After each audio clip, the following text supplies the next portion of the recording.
the political moment is most opportune for progressives right now. It's certainly more opportune than for conservatives. And there's a battle that's going to go on about which direction this uprising should go. And I do not think, although other uprisings in the past have dissipated, I do not think this uprising will dissipate. People are simply, the polls show empirically, people are intensely angry in a way that they haven't been in the past.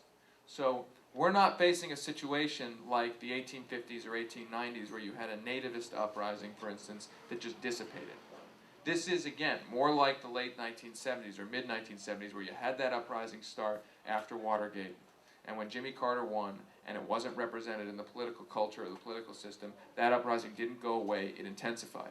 If this uprising after this election is not represented by whoever gets into office, it will only intensify. And so I leave you with this. After this book event is over, and all of you are lugged down carrying your 10 copies out of the store, you're going to turn on the TV and you're going to hear a message that says, the only thing that matters is presidential politics, and the only thing that matters is electing the right person to hand down change from Mount Olympus. This paternalistic view of politics that we've been taught over the last 30 or 40 years, that politicians deliver us change, we don't deliver change for ourselves. It was Sherrod Brown in my book, Senator from Ohio, who says that's exactly the problem, is that people don't understand that Washington is the last place that embraces change, not the first place. 30 state legislatures, as just an example, had to pass civil rights laws before Congress even debated it. So we are being taught right now, we are being told by political candidates that the election will mean change, that a candidate, or whatever candidate, Barack Obama, for instance, is telling us that he is a social movement. And I don't blame him for that. He's trying to win an election. That's his role. He's trying to do whatever he can to win the election. But we cannot be fooled to think that any candidate is a political movement unto themselves. No election, candidate, or party is a political movement. The history of this country is the history of political uprisings and movements forcing candidates to do things that they don't want to do.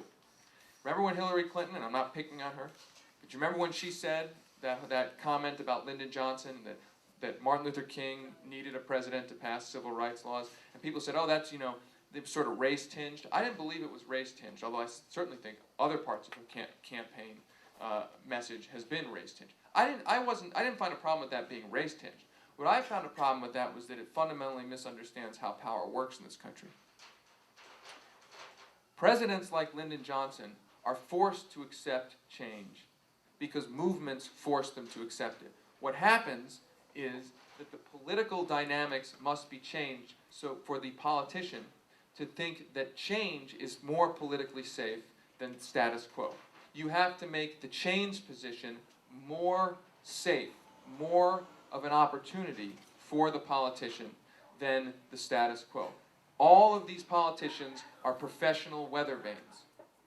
It's our job to make sure that the wind is blowing in the right direction. Because if we don't, somebody else will. If we don't get involved, somebody else will. Somebody else already is. Big money and really the forces of conservatism. So when you walk out of here and you're told this message that the only thing that matters is presidential politics and that all we have to do is elect the Messiah to give us change, reject that message. And especially because you're here in California, you need to reject that message at the presidential level. You have a legislature that regulates one of the largest economies on the planet Earth. If your legislature decides to change something, regulate something, change the rules about something in the economy, that industry, that target has to change its entire business model, its entire behavior, not just here, in the rest of the country, and probably in the rest of the globe, simply because the economy here is so big.